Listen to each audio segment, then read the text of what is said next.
여러분 안녕하세요. 오늘도 이렇게 귀한 시간 내어 찾아와 주셔서 진심으로 감사드립니다. 본격적인 이야기를 시작하기 전에 한 가지 질문을 드리고 싶습니다.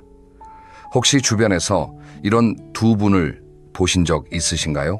한 분은 70이 넘으셨는데도 매일 아침 콧노래를 부르며 산책을 나가십니다. 손주들 자랑도 별로 안 하시고 자식 흉도 잘 안 보세요.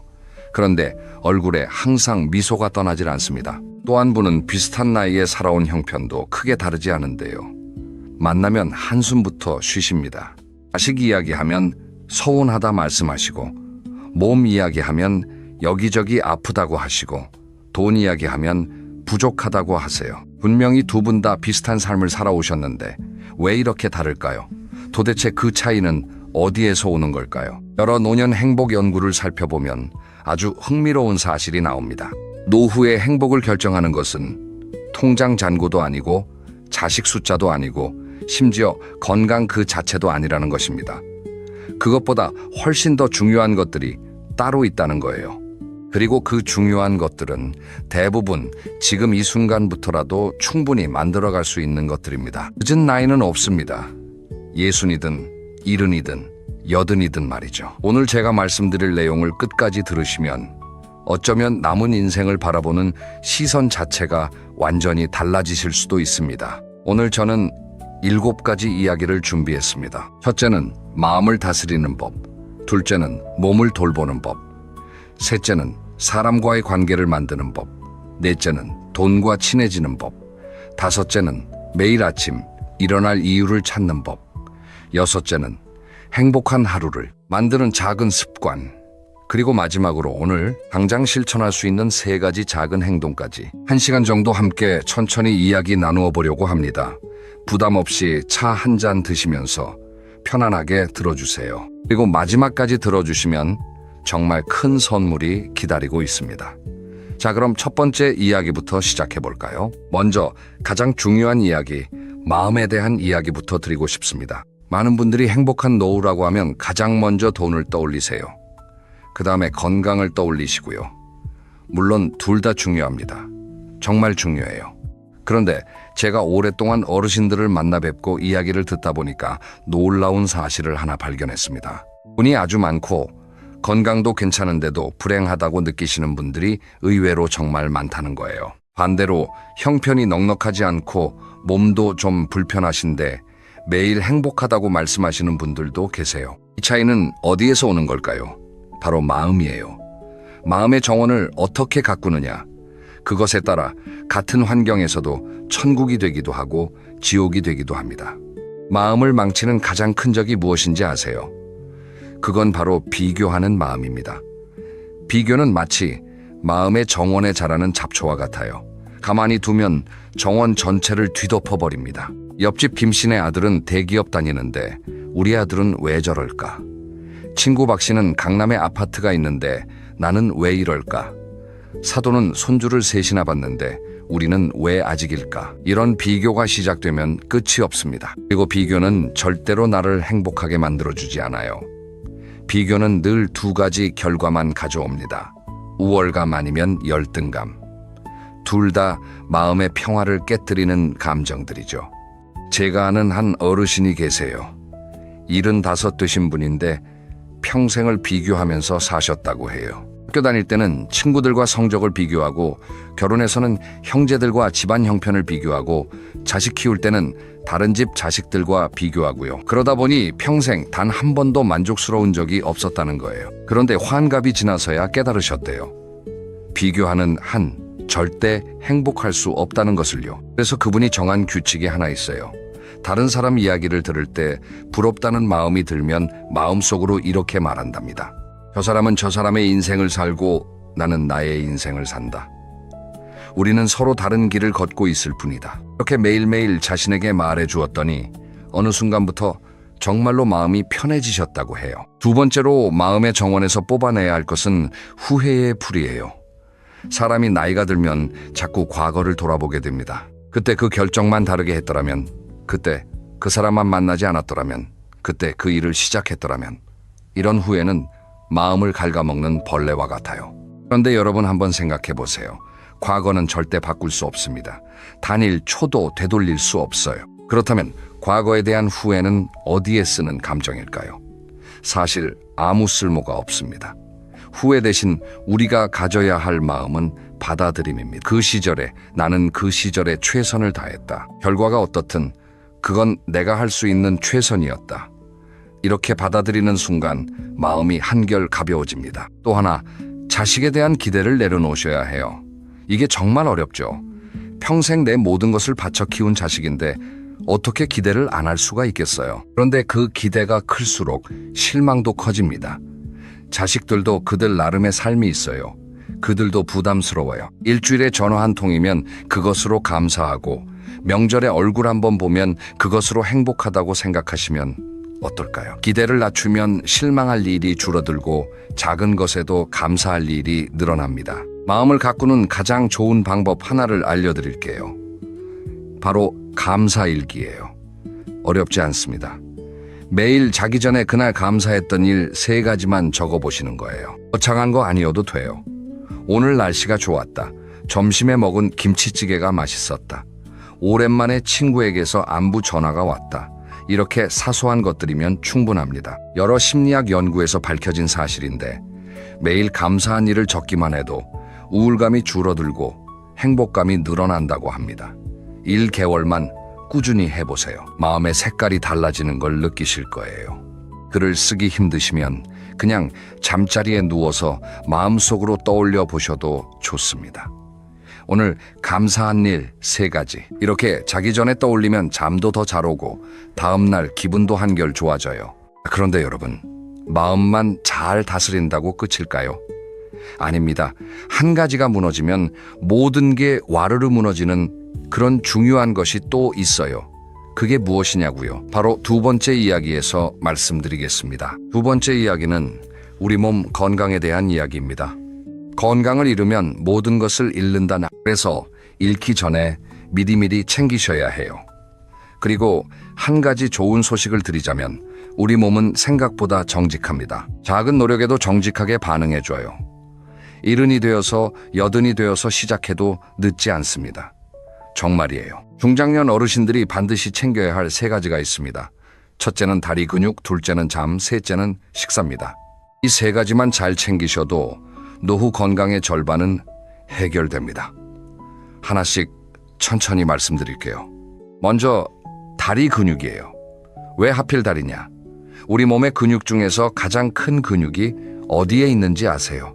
바로 허벅지에 있습니다. 그리고 사람이 나이가 들면 가장 빨리 줄어드는 근육도 다리 근육이에요.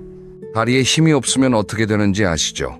걷기가 힘들어집니다. 걷기 힘들면 외출을 안 하게 되고, 외출을 안 하면 사람을 만나지 않게 되고, 사람을 만나지 않으면 우울해집니다. 거기에 자꾸 넘어지기 시작해요.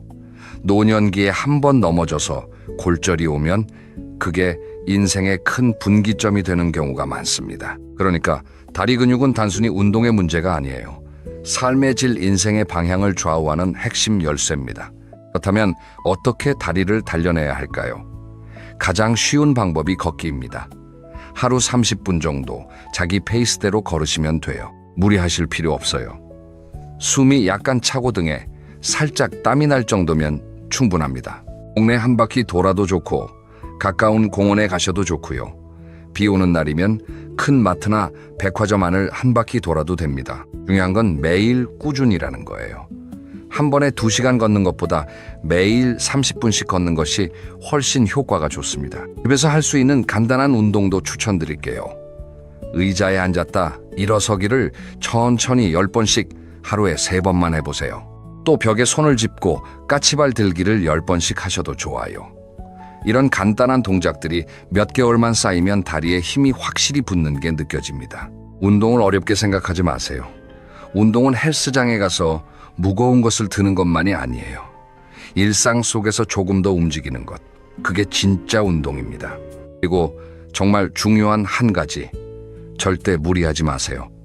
옆집 어르신이 매일 2시간씩 등산하신다고 따라하시면 안 됩니다. 사람마다 몸 상태가 다 다르고 회복 속도도 다 달라요. 운동은 자기 몸과의 대화입니다. 오늘은 좀 힘드네 싶으면 쉬셔도 돼요.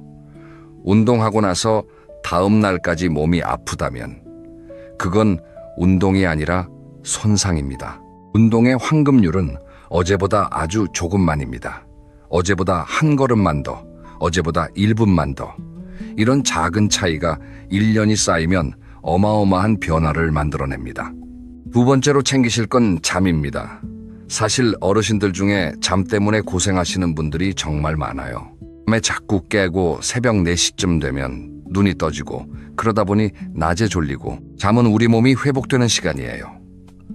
잠이 부족하면 면역력도 떨어지고 기억력도 떨어지고 감정 조절도 어려워집니다. 그렇다면 어떻게 하면 잘 자느냐? 첫째, 매일 같은 시간에 주무세요. 늦어도 밤 11시 전에 잠자리에 드시는 게 좋습니다. 둘째, 낮잠은 짧게 30분을 넘기시면 밤잠에 영향을 줍니다. 셋째, 자기 전에 스마트폰이나 텔레비전 화면을 멀리 하세요. 화면의 빛이 잠을 방해합니다. 넷째, 저녁에 너무 많이 드시지 마세요. 위가 가득 차면 잠도 편하지 않아요. 다섯째, 따뜻한 물 한 잔을 자기 전에 천천히 드시는 것도 도움이 됩니다. 세 번째는 식사예요. 어르신들 식사에서 가장 중요한 건 뭘까요? 잘 드시는 것이 아니라 골고루 드시는 것입니다. 나이가 들면 입맛이 변하고 씹는 게 불편해지고 그러다 보니 자꾸 부드러운 것, 익숙한 것만 드시게 돼요. 그런데 그러면 영양이 한쪽으로 치우치게 됩니다. 특히 단백질이 부족해지기 쉬워요. 단백질이 부족하면 근육이 빠지고 근육이 빠지면 다시 다리에 힘이 없어지는 악순환이 시작됩니다. 그래서 맵기 단백질 한 가지는 꼭 드시는 걸 권합니다. 두부, 계란, 생선, 닭고기, 콩 이런 것들이요. 거창하게 드실 필요 없어요. 계란 한 알, 두부, 한모 생선 한 토막 이 정도면 충분합니다. 그리고 물이에요. 어르신들 중에 물 잘 안 드시는 분들이 정말 많아요. 갈증 느낌이 둔해져서 그렇습니다. 하루에 물을 충분히 드시는 게 좋아요.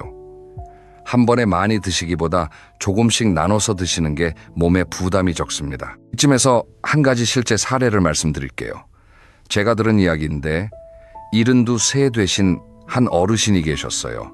평생 운동이라고는 안 해보신 분이에요. 그런데 어느 날 큰 병을 한번 앓고 나서 의사 선생님이 그러시더래요. 운동을 시작하시지 않으면 점점 더 안 좋아질 거라고. 그래서 그 어르신이 결심을 하셨대요. 오늘부터 매일 동네 한 바퀴 돌자. 처음에는 100m도 못 가서 숨이 차셨대요. 그런데 매일 조금씩, 정말 조금씩만 더 걸으셨어요. 한 달이 지나니까 동네 한 바퀴를 다 도시게 되었고 3개월이 지나니까 2바퀴도 거뜬했고 6개월이 지나니까 가까운 산도 오르시게 되었답니다. 1년이 지난 지금은 매일 아침 1시간씩 산책하시는데 다리에 힘이 생기니까 모든 것이 달라졌다고 하세요. 표정도 밝아지고 식사도 잘하시고 잠도 잘 주무시고요. 그분이 그러시더래요. 진작 시작할 걸 그랬다고. 여러분도 늦지 않으셨어요. 오늘이 가장 빠른 날입니다. 그런데 말이에요. 몸도 건강하고 마음도 잘 다스리시는데 그래도 행복하지 않은 분들이 계세요. 왜 그럴까요? 다음 이야기에 그 답이 있습니다. 세 번째 이야기는 사람, 그리고 관계에 대한 이야기입니다. 노년기를 가장 힘들게 만드는 것이 무엇인지 아세요? 가난도 아니고 질병도 아닙니다. 바로 외로움이에요. 외로움이 우리 몸과 마음에 얼마나 큰 영향을 주는지에 대한 연구가 정말 많습니다. 어떤 연구에서는 만성적인 외로움이 매일 담배를 피우는 것만큼이나 건강에 해롭다고도 합니다. 그만큼 외로움은 단순한 감정이 아니라 우리 삶을 좀먹는 조용한 병이에요. 그런데 외로움은 친구가 많다고 해결되는 것도 아닙니다. 진짜 친구 한두 명이 있으면 외롭지 않아요. 반대로 아는 사람이 100명이어도 진짜 마음을 나눌 사람이 없으면 외로워집니다. 그러니까 노년기에 우리가 가꾸어야 할 것은 친구의 숫자가 아니라 친구의 깊이입니다.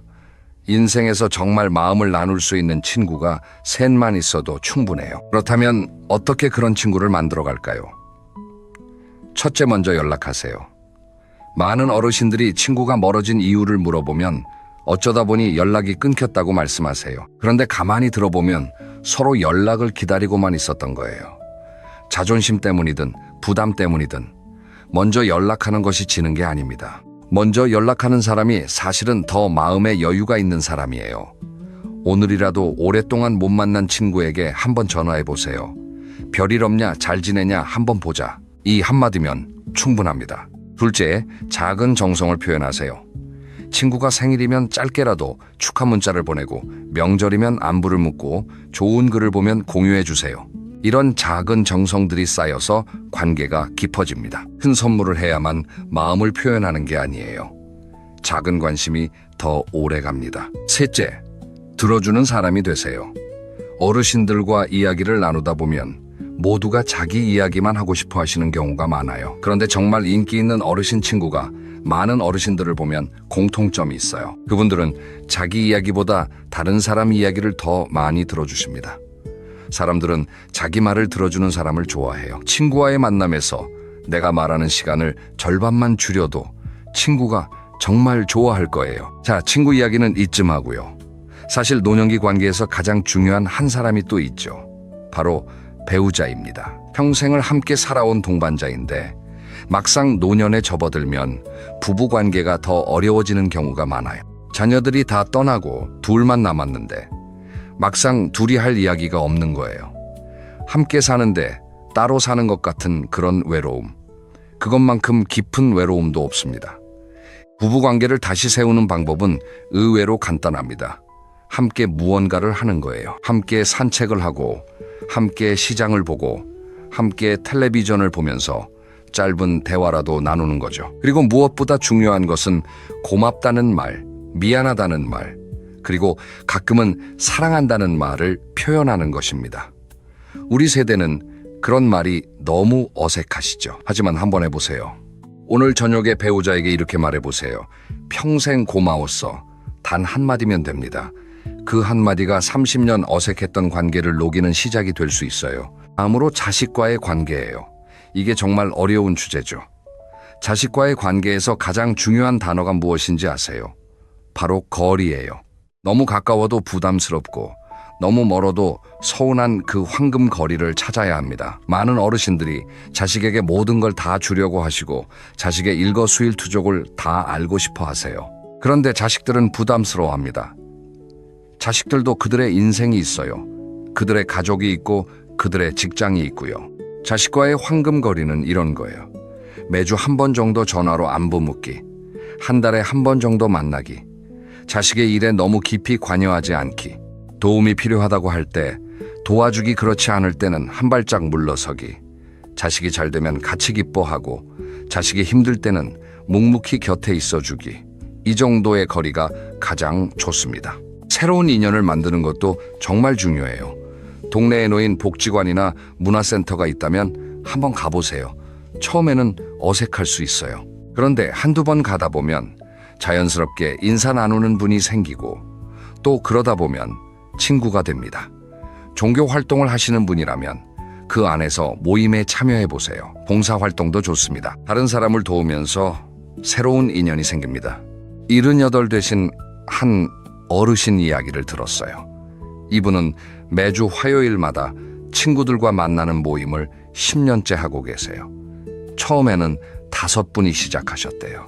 그중 2분은 먼저 세상을 떠나셨고 새로운 분 2분이 합류하셔서 지금은 5분이 매주 화요일 오전 10시에 동네 카페에서 만나신다고 해요. 큰 이야기를 하는 것도 아닙니다. 그냥 그날 있었던 일, 본 텔레비전 프로그램 이야기, 자식 이야기 조금. 그런데 그 어르신은 화요일이 인생에서 제일 기다려지는 날이라고 하시더래요. 매주 만날 사람이 있다는 것, 일주일을 살아갈 이유가 된다고요. 여러분도 매주 만날 수 있는 누군가가 있으신가요? 없다면 오늘부터 만들어 가시면 됩니다. 4번째 이야기는 돈에 대한 이야기입니다. 돈 이야기는 사실 모든 어르신들의 가장 큰 고민이죠. 노후에 돈이 부족하면 어떡하지? 자식한테 짐이 되면 어떡하지? 갑자기 병이라도 들면 어떡하지? 이런 걱정들이 마음을 무겁게 합니다. 그런데 한 가지 분명히 말씀드리고 싶은 것이 있어요. 돈이 많다고 행복한 노후가 보장되는 건 절대 아닙니다. 그리고 돈이 적다고 불행한 노후가 정해진 것도 아니에요. 많은 연구에서 어느 정도 기본적인 생활이 가능한 수준만 넘어서면 돈의 양과 행복도는 그렇게 비례하지 않는다고 합니다. 그렇다면 노후에 정말 얼마가 있어야 할까요? 이건 사람마다 다 다릅니다. 사실은 지역 생활, 스타일, 건강 상태, 가족 구성에 따라 다 달라요. 그래서 누가 노후 자금으로 얼마가 필요하다고 정해진 답을 알려준다면 그 말을 그대로 믿지 마세요. 본인 상황에 맞는 답은 본인이 가장 잘 압니다. 한 달에 우리 부부가 혹은 내가 정말 필요한 돈이 얼마인지 이걸 한번 차분히 계산해 보시는 것이 노후 재정의 시작이에요. 대부분의 어르신들에게 필요한 항목은 비슷합니다. 식비, 주거비, 의료비, 통신비, 교통비, 그리고 약간의 여가비, 이 정도예요. 각 항목에 얼마 정도 쓰는지 한 달만 가계부를 써보세요. 의외로 우리가 매달 얼마를 쓰는지 정확히 모르고 살아가는 경우가 많습니다. 가계부는 무서운 게 아니에요. 내 돈의 흐름을 알게 해주는 좋은 친구입니다. 그리고 정말 중요한 이야기 하나 드리고 싶어요. 자식에게 모든 걸 다 주지 마세요. 한국 부모님들의 가장 큰 미덕이자 가장 큰 약점이 자식 사랑입니다.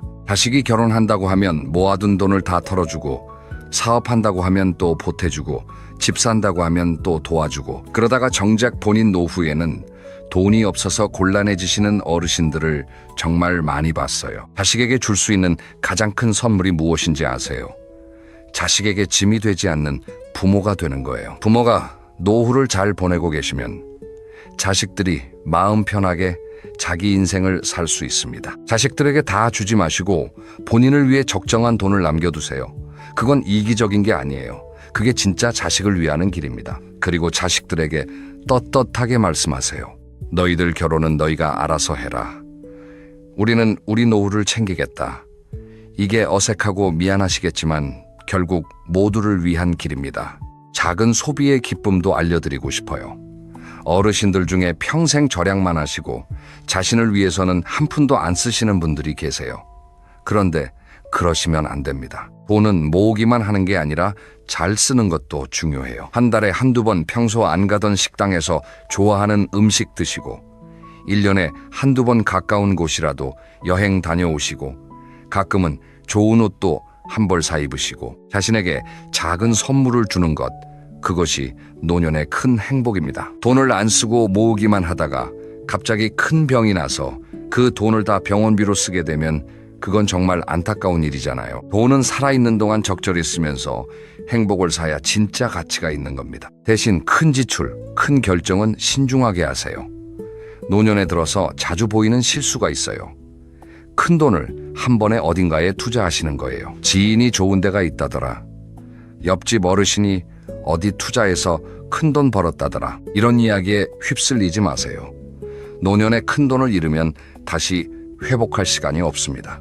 안정적인 것이 최고예요. 큰 결정을 하실 때는 반드시 자녀나 믿을 만한 사람과 상의하시고, 너무 좋아 보이는 제안일수록 더 의심해 보세요. 세상에 공짜 점심은 없습니다. 자, 돈 이야기까지 마쳤습니다. 그런데 돈이 충분해도 매일 아침 일어날 이유가 없다면 그 노후는 공허해집니다. 다음 이야기는 정말 중요해요. 매일 아침 일어날 이유, 그것에 대한 이야기입니다. 5번째 이야기는 매일 아침 일어날 이유를 찾는 것에 대한 이야기입니다. 일본에 오래 사시는 분들이 많은 지역들이 있어요. 그곳 어르신들의 공통점이 무엇인지 아세요? 모두가 매일 아침 일어날 이유가 있다는 것입니다. 일본 말로 이키가이라고 부른답니다. 우리말로는 살아갈 이유, 삶의 보람 정도로 번역할 수 있어요. 작은 텃밭을 가꾸시는 것, 손주들에게 예시하게 들려주시는 것, 동네 어르신들을 위해 봉사하시는 것, 이런 작은 것들이 모두 이키가이가 됩니다. 매일 아침 일어날 이유가 있는 사람은 늙지 않습니다. 정확히 말하면 마음이 늙지 않아요. 몸은 어쩔 수 없이 세월의 흐름을 따라가지만 마음은 일어날 이유가 있는 한 청춘으로 머물러 있을 수 있습니다. 반대로 일어날 이유가 없으면 사람은 빨리 늙어갑니다. 그래서 은퇴 후에 갑자기 늙어 보이는 분들이 많은 거예요.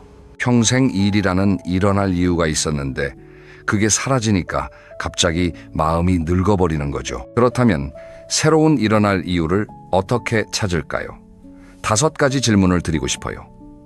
천천히 생각해 보세요. 첫째, 어린 시절에 정말 좋아했지만 지금은 잊고 사는 것이 있다면 무엇인가요? 그림 그리기, 노래 부르기, 글쓰기 운동 무엇이든 좋습니다. 둘째, 시간 가는 줄 모르고 빠져들 수 있는 활동은 무엇인가요? 셋째, 만약 돈과 시간이 충분히 있다면 무엇을 해보고 싶으신가요? 넷째, 다른 사람에게 도움을 줄 수 있는 일 중에 내가 잘할 수 있는 것은 무엇인가요? 다섯째, 죽기 전에 꼭 한번 해보고 싶은 일은 무엇인가요? 이 5가지 질문에 천천히 답해보시면 그 안에 새로운 일어날 이유가 숨어 있을 거예요. 그리고 무엇이든 새로 시작하기 좋은 나이는 바로 지금입니다. 예순에 새로 시작하는 게 늦다고요. 그럼 70에는 더 늦겠죠. 70에 새로 시작하기 늦다면 80에는 더 늦겠고요. 늦었다고 생각하는 순간이 가장 빠른 순간입니다. 한 가지 사례를 들려드릴게요. 68배 처음으로 붓을 잡으신 할머니가 계셨대요. 평생 그림이라고는 그려본 적이 없으셨대요. 그런데 어느 날 동네 문화센터에 그림 수업이 있다는 걸 알게 되셨고 호기심에 한번 가보셨대요. 첫 수업에서 손이 부들부들 떨리셨대요. 어렸을 때 그림 못 그린다고 혼났던 기억이 떠올라서요. 그런데 선생님이 그러시더래요. 잘 그리려고 하지 마세요. 그냥 즐기세요. 그 말씀에 마음이 풀리셨다고 해요. 그리고 1년, 2년, 3년이 흘렀어요. 어느덧 7년이 지났을 때 그 할머니는 75이 되셨고 작은 전시회를 여시게 되었답니다. 그분이 그러시더래요. 인생에서 가장 잘한 일이 그날 문화센터 문을 열고 들어간 것이라고요. 여러분도 마음속에 미뤄둔 일이 있으실 거예요. 언젠가는 해봐야지 하고 미뤄둔 일. 그 언젠가가 오늘입니다.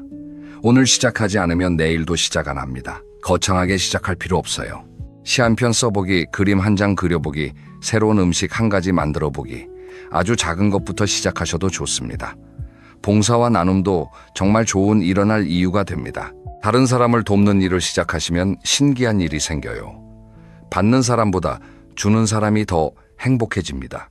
동네 경로당에서 다른 어르신들, 식사를 도와드리는 봉사 가까운 도서관에서 책을 정리하는 봉사 어린이집에서 아이들에게 예시하기 들려주는 봉사. 작은 봉사들이 큰 보람으로 돌아옵니다. 봉사를 하시면 일주일이 짧게 느껴져요.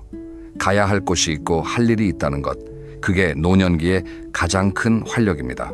요즘 같은 시대에는 디지털도 친구로 만들어 보시면 좋아요.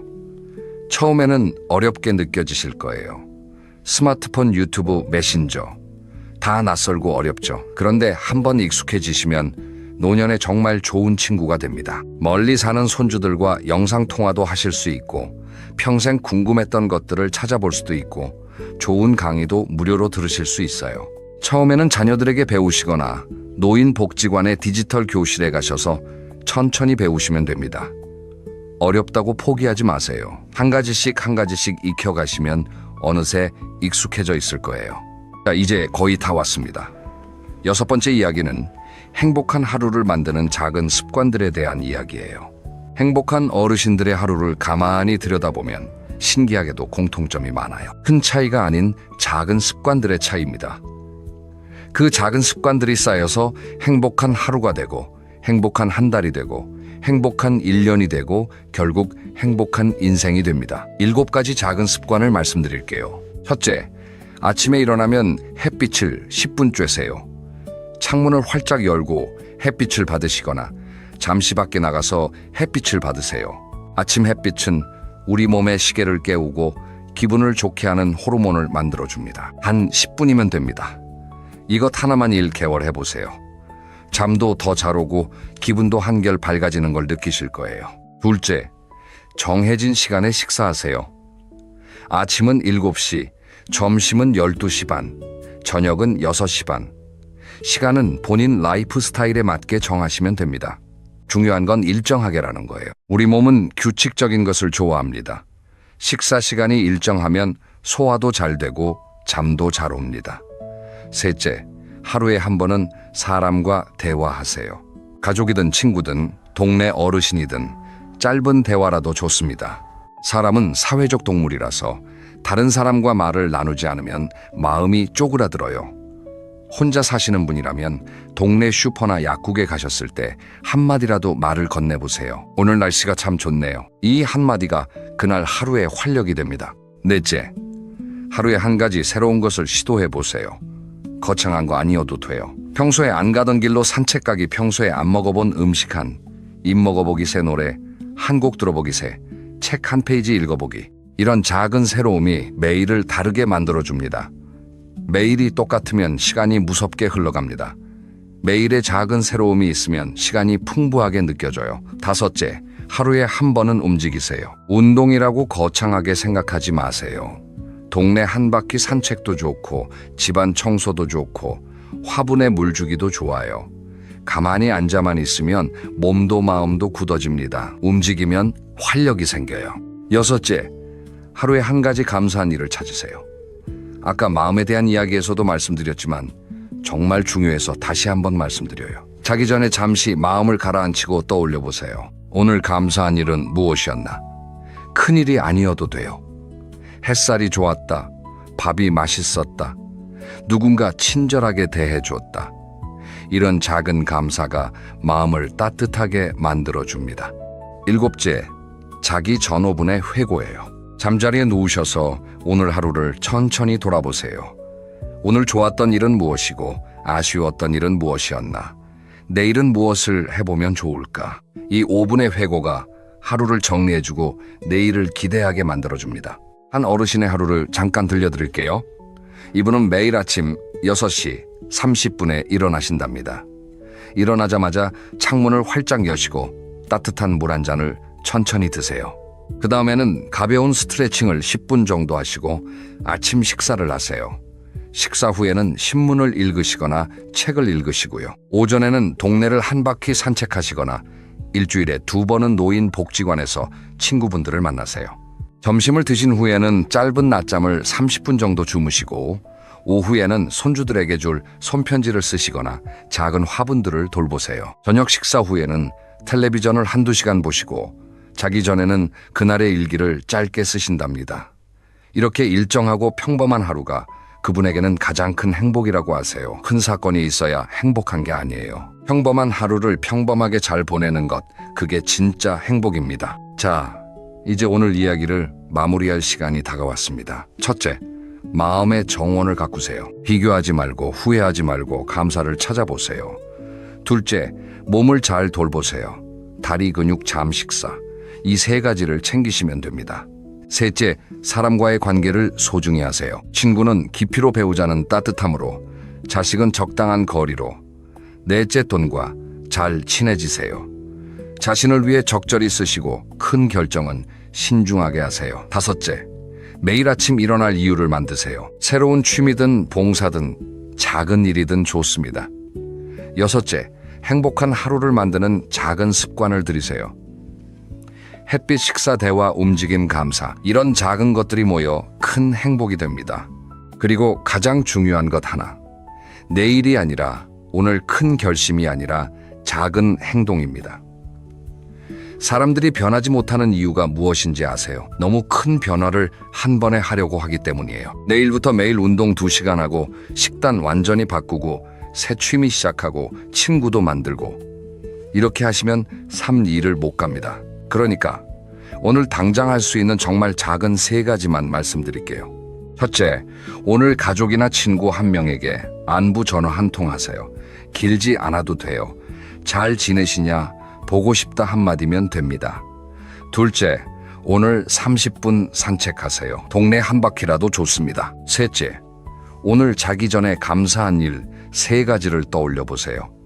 이 3가지만 오늘부터 매일 하시면 1개월 후 분명히 무엇인가 달라져 있을 거예요. 거창한 것이 아니라 마음의 색깔이 달라져 있을 겁니다. 여러분, 노후는 인생의 끝이 아닙니다. 노후는 인생의 새로운 챕터예요. 어쩌면 평생 일하느라, 자식 키우느라, 가족 챙기느라 못했던 일들을 마음껏 할 수 있는 가장 자유로운 시간입니다. 이 시간을 어떻게 보낼지는 오롯이 여러분의 선택이에요. 누구도 대신 살아주지 않습니다. 오늘 이 영상을 보고 계신 여러분은 이미 더 좋은 노후를 만들고 싶다는 마음을 가지고 계신 분들입니다. 그 마음이 가장 소중해요. 그 마음만 있다면 오늘부터 무엇이든 시작하실 수 있습니다. 다음 영상에서는 한 가지 더 중요한 이야기를 준비했습니다. 노년기에 절대로 하지 말아야 할 5가지 습관에 대한 이야기예요. 우리가 무심코 하는 행동들 중에 노후를 무너뜨리는 결정적인 습관들이 있습니다. 그 5가지가 무엇인지 다음 시간에 자세히 풀어드리겠습니다. 놓치지 않으시려면 구독 버튼을 꼭 눌러주세요. 그리고 오늘 영상이 조금이라도 도움이 되셨다면 좋아요 한 번씩 눌러주시면 정말 큰 힘이 됩니다. 댓글로 여러분의 이야기를 들려주셔도 좋아요. 어떤 이야기든 환영합니다. 오늘도 귀한 시간 함께 해주셔서 정말 감사드립니다. 여러분의 남은 인생에 매일이 작은 행복으로 가득하시기를 진심으로 응원합니다. 그럼 다음 영상에서 또 뵙겠습니다. 평안한 하루 보내세요. 여러분, 잠시만 시간 내주십시오. 아주 중요한 이야기 하나 들려드리려 합니다. 얼마 전 어느 시골 마을의 작은 단칸방에서 한 어르신을 배웠습니다. 올해 73이라 하셨지요. 한평생 새벽 5시에 일어나 일하시고 자식 셋을 모두 대학까지 보내셨던 분이었습니다. 그런데 지금은 보일러도 마음껏 못 켜는 좁은 방에서라면 한 봉지를 반으로 나눠 이틀을 드시고 계셨습니다. 제가 조심스럽게 여쭈었습니다. 자녀분들은 어디 계시냐고요? 어르신은 한참을 말없이 천장만 바라보시다가 이렇게 답하셨습니다. 내가 다 줬어. 집도, 땅도, 통장도, 자식들 잘 되라고 다 줬지. 그런데 이제는 전화도 잘 안 와. 여러분, 저는 그날 마음 한구석이 무너지는 것 같았습니다. 그리고 깨달았습니다. 노후가 불행해지는 분들은 돈이 없어서가 아닙니다. 운이 나빠서도 아닙니다. 아주 흔하지만 아주 치명적인 몇 가지 실수를 했기 때문입니다. 통계청 자료에 따르면 우리나라 노인 빈곤율은 경제협력개발기구 국가 중에서도 가장 높은 수준입니다. 더 마음 아픈 건 어르신들의 우울감 비율도 상당히 높다는 사실입니다. 돈이 있어도 외로워서, 자식이 있어도 마음이 허해서, 건강해도 즐거움이 없어서 불행하다고 느끼시는 분들이 정말 많습니다. 오늘 이 영상에서는 노후를 불행하게 만드는 6가지를 하나하나 짚어드리려 합니다. 제가 수많은 어르신들을 만나 뵙고 책과 자료를 살펴보면서 정리한 내용입니다. 특히 4번째 이야기는 오늘 밤 잠자리에 드시기 전에 꼭 스스로에게 한번 물어보셨으면 합니다. 그 한 가지가 지금 여러분의 노후를 좌우하고 있을지도 모릅니다. 자, 그럼 첫 번째 이야기부터 시작하겠습니다. 편안하게 따뜻한 차 한 잔 곁에 두시고 끝까지 함께 해주십시오. 첫 번째, 자식에게 모든 걸 다 내어주는 실수입니다. 부모라면 누구나 자식이 잘 되기를 바라십니다. 자식이 웃으면 내가 웃고 자식이 아프면 내 가슴이 더 아픈 게 부모 마음이지요. 그런데 바로 그 마음이 때로는 우리 자신을 가장 깊은 수렁으로 끌고 들어가기도 합니다. 제가 아는 어느 어머님 이야기를 들려드리겠습니다. 평생 시장에서 채소 장사를 하시며 모은 돈으로 서울 변두리에 작은 빌라 한 채를 마련하셨던 분입니다.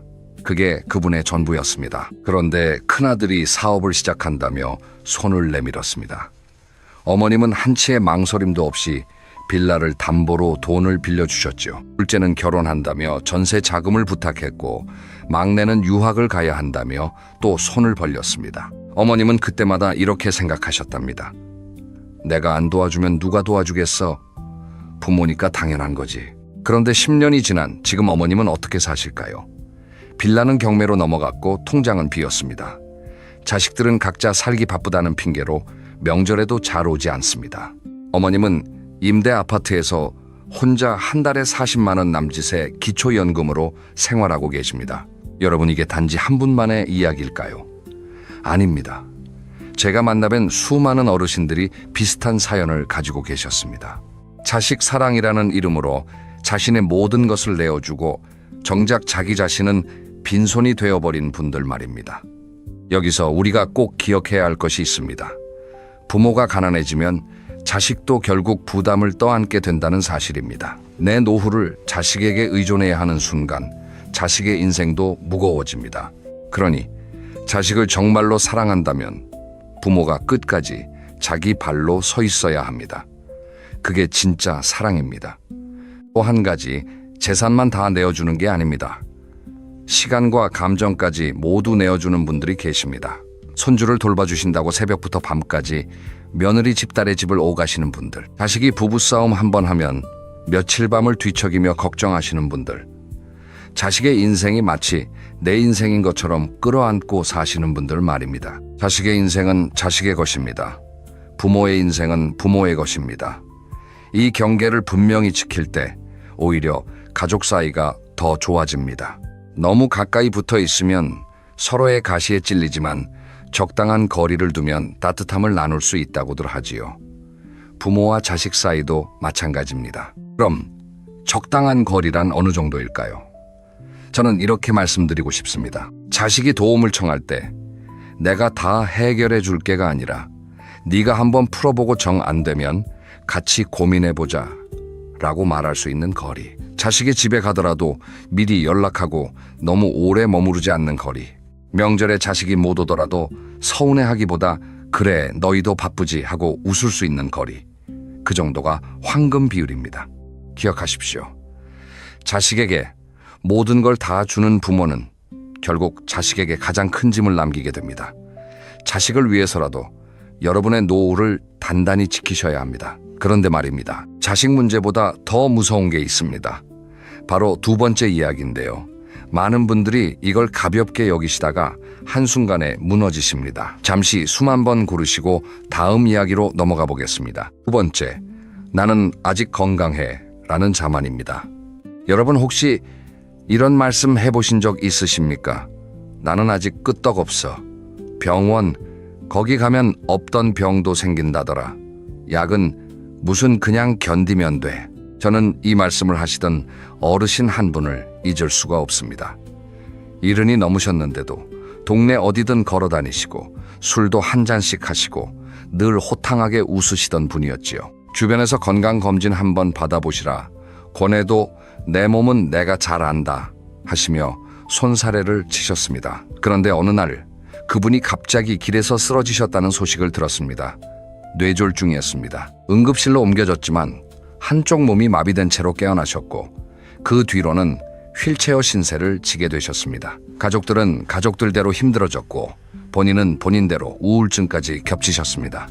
이분이 만약 평소에 혈압약 한 알만 챙겨 드셨다면 어땠을까요? 1년에 한 번이라도 검진을 받으셨다면 어땠을까요? 여러분 건강은 자만하는 순간 무너집니다. 특히 60을 넘기시면 몸은 더 이상 예전 같지 않습니다. 겉으로는 멀쩡해 보여도 몸 안에서는 조용히 무언가가 진행되고 있을 수 있습니다. 그래서 검진이 중요한 겁니다. 약 처방을 받으셨다면 꼬박꼬박 드시는 게 중요한 겁니다. 이 자리에서 절대 하지 말아야 할 것들을 몇 가지 말씀드리겠습니다. 첫째, 처방받은 약을 임의로 끊는 일입니다. 이제 좀 괜찮은 것 같으니 그만 먹어야지 하시는 분들이 정말 많으십니다. 그런데 혈압약, 당뇨약, 콜레스테롤, 약 같은 건 증상이 없어도 계속 드셔야 하는 경우가 대부분입니다. 임의로 끊으셨다가 큰일 나신 분들을 너무 많이 봤습니다. 반드시 담당 의사 선생님과 상의하신 뒤에 결정하셔야 합니다. 둘째, 건강검진을 미루는 일입니다. 국가에서 어르신들께 무료 건강검진을 지원해드립니다. 그런데도 바쁘다, 귀찮다, 결과 나오는 게 무섭다 하시며 미루시는 분들이 많습니다. 무서운 건 검진이 아니라 모르고 있다가 손 쓸 수 없는 상태가 되는 일입니다. 꼭 챙기십시오. 셋째, 수면을 가볍게 여기는 일입니다. 나이가 들면 잠이 줄어든다고들 하시는데 잠이 줄어드는 게 정상은 아닙니다. 평균적으로 7시간에서 8시간 정도의 깊은 잠은 어떤 보약보다도 중요합니다. 잠이 부족하면 면역력이 떨어지고 기억력도 흐려지고 우울감까지 찾아옵니다. 늦은 밤 텔레비전을 켜놓고 새벽까지 보시는 습관, 오늘부터 조금씩 줄여보십시오. 넷째, 식사를 대충 때우는 일입니다. 혼자 사시는 분들이 특히 그러십니다. 혼자 먹는데 뭐 하시면서 라면 하나, 김치 한 조각으로 한 끼를 때우시지요. 그런데 단백질, 채소, 적절한 탄수화물이 골고루 들어간 식사는 어르신 건강의 기본 중의 기본입니다.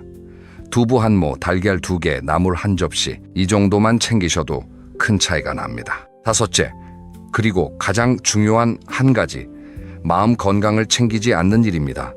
몸의 병은 눈에 보이지만 마음의 병은 잘 보이지 않습니다. 그런데 마음이 무너지면 몸도 함께 무너집니다.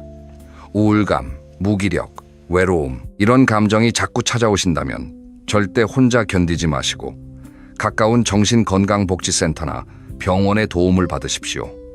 마음을 돌보는 건 부끄러운 일이 아닙니다. 오히려 가장 지혜로운 일입니다. 여러분, 건강은 잃고 나서야 그 소중함을 안다고들 하지요.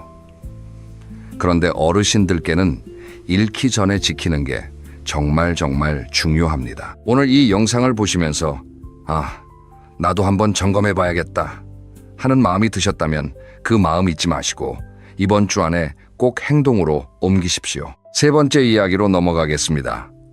이 이야기는 사실 많은 어르신들께서 가장 외면하고 싶어 하시는 이야기입니다. 하지만 외면하시면 안 됩니다. 노후의 진짜 적은 가난도 병도 아닙니다. 바로 외로움입니다. 세 번째, 외로움을 그저 방치하는 일입니다. 나는 혼자가 편해. 사람 만나면 피곤해. 이 나이에 누굴 만나겠어?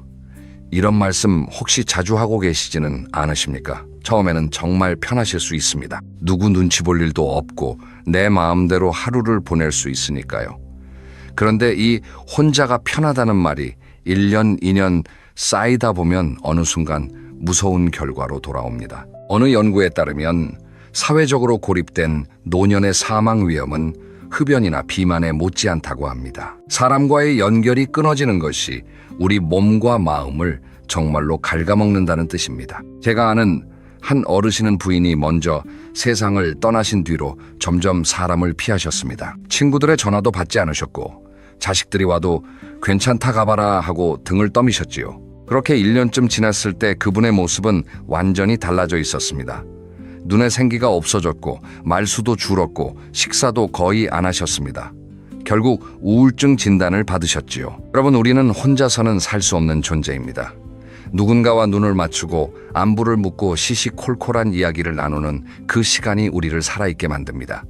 그런데 막상 사람을 만나려고 하면 막막하시죠. 이 나이에 어디 가서 누굴 만나나 하는 생각이 드실 겁니다. 그래서 몇 가지 방법을 말씀드리겠습니다. 첫째, 동네 복지관이나 경로당의 문을 두드려 보십시오. 처음엔 어색하실 겁니다. 그런데 한두 번 가시면 분명히 마음 맞는 분이 생깁니다. 같이 점심 드시고, 같이 노래 부르시고, 같이 산책하시는 분 말입니다. 영어 EYMPD, Prompt, Documentary Style, Warm Community Light, Soft Grain. A Korean senior community center common room with several elderly people gathered around a low table playing traditional board games, laughing together, traditional Korean snacks and teacups on the table, warm wooden interior. Medium wide shot, warm vibrant communal tones, joy of connection, lively elderly social space. 둘째, 오랫동안 연락이 끊긴 친구에게 먼저 전화를 걸어보십시오. 내가 먼저 연락하면 자존심 상한다. 같은 생각 이제는 내려놓으십시오. 그 자존심이 우리를 더 외롭게 만듭니다. 이 잘 지내? 한마디면 충분합니다. 상대방도 분명히 반가워할 겁니다. 셋째, 가족과의 관계를 다시 정성껏 가꾸십시오. 자식들에게도 손주들에게도 형제 자매에게도 먼저 안부를 물어보십시오. 별일 없니? 한마디가 멀어졌던 거리를 좁혀줍니다. 넷째, 새로운 모임을 시도해 보십시오. 등산 모임, 서예 교실, 노래 교실, 컴퓨터 교실. 요즘은 어르신들을 위한 무료 프로그램도 정말 많습니다. 처음이 어렵지 한 번만 용기를 내시면 그 다음부터는 즐거우실 겁니다. 다섯째, 반려동물을 곁에 두는 것도 좋은 방법입니다. 강아지든 고양이든 작은 화분이라도 좋습니다. 살아있는 무언가를 돌보는 일이 우리에게도 살아갈 이유를 줍니다. 여러분, 여기서 한 가지만 여쭤보겠습니다. 최근 일주일 동안 마음 편히 통화한 사람이 몇 분이나 되십니까? 5분? 3분? 아니면 한 분도 안 계십니까? 만약 한 분도 안 계신다면 오늘 이 영상을 다 보신 뒤에 꼭 한 분에게라도 전화를 걸어보십시오. 옛 친구도 좋고 자식도 좋고 멀리 사는 형제도 좋습니다. 그냥 목소리 한번 듣고 싶어서 라고만 말씀하시면 됩니다. 그 한 통의 전화가 여러분의 노후를 바꾸는 시작이 될 수 있습니다. 네 번째 이야기로 넘어가겠습니다. 이 이야기는 제가 앞서 말씀드린 잠자리에 들기 전에 꼭 스스로에게 물어보셔야 할 그 이야기입니다. 네 번째 배움을 멈추는 순간입니다. 이 나이에 무얼 배우겠어? 그건 젊은 사람들이나 하는 거지. 나는 이제 다 잊었어. 이 말을 한 번이라도 입에 담으신 적 있으시다면 오늘 이 부분을 꼭 끝까지 들어주십시오. 뇌과학자들이 오랫동안 연구한 결과에 따르면 우리 뇌는 평생 동안 변하고 자라는 능력을 가지고 있다고 합니다. 이걸 어려운 말로 뇌가소성이라고 하는데요. 쉽게 말씀드리면 나이가 들어도 뇌는 새로운 것을 배울 수 있고 배우면 배울수록 더 단단해진다는 뜻입니다. 반대로 새로운 자극을 받지 않으면 뇌는 점점 굳어버립니다. 같은 길만 다니고 같은 사람만 만나고 같은 방송만 보고 같은 생각만 하시는 분들, 시간이 지날수록 뇌가 빠르게 늙어갑니다.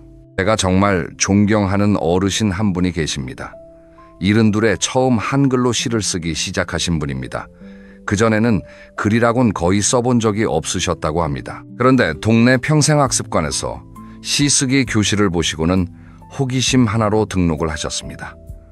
처음에는 부끄러우셨답니다. 손주 같은 선생님 앞에서 어색한 시를 읽는 게 영 민망하셨다고요. 그런데 1년이 지나고 2년이 지났을 때 그분의 삶은 완전히 달라져 있었습니다. 작은 시집을 한 권 내셨고 동네 어르신들 앞에서 강연도 하시고 무엇보다 표정이 환해지셨습니다. 그분이 하신 말씀이 잊히지 않습니다. 내가 70 넘어서야 진짜 인생을 시작한 것 같아. 여러분 무엇을 배우셔도 좋습니다. 거창할 필요 없습니다. 첫째, 스마트폰을 한번 제대로 익혀보십시오. 요즘은 어르신들을 위한 스마트폰 교실이 동네마다 있습니다. 영상 통화하는 법, 사진 찍는 법, 지도 보는 법, 이런 걸 익히시면 세상이 훨씬 넓어집니다. 손주랑 영상으로 얼굴 보면서 통화하는 그 기쁨 한번 누려보십시오. 둘째, 글쓰기를 시작해 보십시오. 일기여도 좋고 자서전이어도 좋습니다. 살아온 이야기를 글로 옮기는 일은 단순한 기록이 아닙니다. 내 인생을 정리하고 내 마음을 들여다보는 시간입니다. 셋째, 가벼운 운동을 새로 배워보십시오. 요가, 스트레칭, 게이트볼, 탁구, 무엇이든 좋습니다. 새로운 동작을 익히는 과정 자체가 뇌를 깨우는 일입니다. 넷째, 외국어를 한번 도전해 보십시오. 영어 인사말 몇 마디, 일본어 노래 한 곡, 중국어 단어 5개, 거창하게 잘할 필요 없습니다. 그저 새로운 소리를 입에 담아보는 것만으로도 뇌가 활발해집니다. 다섯째, 책을 가까이 하십시오. 어려운 책이 아니어도 됩니다. 짧은 수필집, 그림책, 동시집도 좋습니다. 하루에 한 페이지씩만 읽으셔도 1년이면 365페이지입니다. 배움이라는 건 학교에서만 하는 게 아닙니다. 호기심을 잃지 않는 마음, 새로운 것을 받아들이는 자세, 그게 진짜 배움입니다. 그런데 말입니다. 이 배움보다 더 무서운 것이 하나 더 있습니다. 5번째 이야기인데요. 어쩌면 지금 이 영상을 보고 계신 분들 중에서도 매일 이 함정에 빠져 계신 분들이 많으실 겁니다. 5번째, 과거에 묶여 사는 삶입니다. 내가 그때 그 집을 안 팔았더라면, 내가 그때 그 사업에 손대지만 않았어도, 내가 그때 자식 교육을 더 잘 시켰더라면. 여러분 혹시 이런 말씀을 자주 하고 계시지는 않으십니까? 살다 보면 후회가 없는 사람이 어디 있겠습니까? 누구나 돌이키고 싶은 순간이 있고 다시 돌아가고 싶은 시절이 있습니다. 그런데 그 후회가 마음 한구석에 머물지 않고 매일매일 우리의 발목을 잡는다면 그건 노후를 갉아먹는 가장 무서운 독이 됩니다. 제가 만나뵌 어느 어르신은 만날 때마다 같은 이야기를 하셨습니다. 40년 전 형제와 다툰 이야기, 30년 전 직장에서 억울하게 당한 이야기, 20년 전 돈을 빌려주고 못 받은 이야기. 그분의 시간은 그 자리에 멈춰 있었습니다. 지금 눈앞에 봄꽃이 피어도 새소리가 들려와도 그분은 보지 못하고 듣지 못하셨습니다. 마음이 과거에 묶여 있었기 때문입니다. 그리고 또 한 가지 비교의 늪입니다. 옆집 아무개네는 아들이 의사라는데, 내 동창은 강남에 산다는데, 저 집손주는 외국 유학 갔다는데, 이런 비교가 시작되면 우리의 노후는 어디로 가는 줄도 모르고 흘러갑니다. 비교는 끝이 없습니다. 위를 보면 끝없이 위가 있고 아래를 보면 끝없이 아래가 있습니다. 그런데 우리가 진짜로 봐야 할 것은 옆집도 아니고 윗집도 아닙니다. 바로 오늘의 나 자신입니다. 어제의 나보다 조금이라도 더 평안하게 살고 있는지 그것만 보시면 됩니다. 그럼 어떻게 하면 과거의 늪에서 빠져나올 수 있을까요? 몇 가지 방법을 말씀드리겠습니다. 첫째, 감사일기를 써보십시오. 하루에 단 3줄이면 됩니다. 오늘 하늘이 참 맑았다. 옆집 할머니가 떡 한 접시를 가져다 주셨다. 손주가 영상통화를 걸어왔다. 이런 소소한 감사가 쌓이면 마음의 중심이 과거에서 오늘로 옮겨옵니다. 둘째, 마음의 정리를 해보십시오. 어떤 후회는 마음속에서 꺼내어 글로 옮긴 뒤 종이째로 태워버리는 것만으로도 정리가 됩니다. 이제는 보낸다 하고 마음으로 인사하는 의식이지요. 셋째, 용서의 힘을 믿으십시오. 용서는 상대방을 위한 게 아닙니다. 나 자신을 위한 일입니다. 미움을 품고 살면 그 미움이 가장 먼저 나를 갉아먹습니다. 멀어진 사람이 있다면 굳이 다시 만나지 않으셔도 좋습니다. 그저 마음속에서 이제 됐다 하고 놓아주는 것만으로도 우리는 가벼워질 수 있습니다. 넷째, 비교 대신 비교를 멈추는 연습을 하십시오. 다른 집 이야기가 들려오면 그래, 그 집은 그 집대로 사는 거고 나는 나대로 사는 거지 하고 마음속으로 가만히 말해보십시오. 이 한마디가 우리를 자유롭게 합니다. 다섯째, 오늘 하루의 작은 즐거움에 집중하십시오. 따뜻한 커피 한 잔 좋아하는 음악 한 곡, 햇볕 잘 드는 창가의 의자, 이런 소박한 것들이 사실은 인생을 채우는 진짜 보석입니다. 제가 정말 좋아하는 어르신의 말씀이 있습니다. 지나간 일은 다 잘된 일이야. 그 일이 있었으니까 지금의 내가 있는 거지.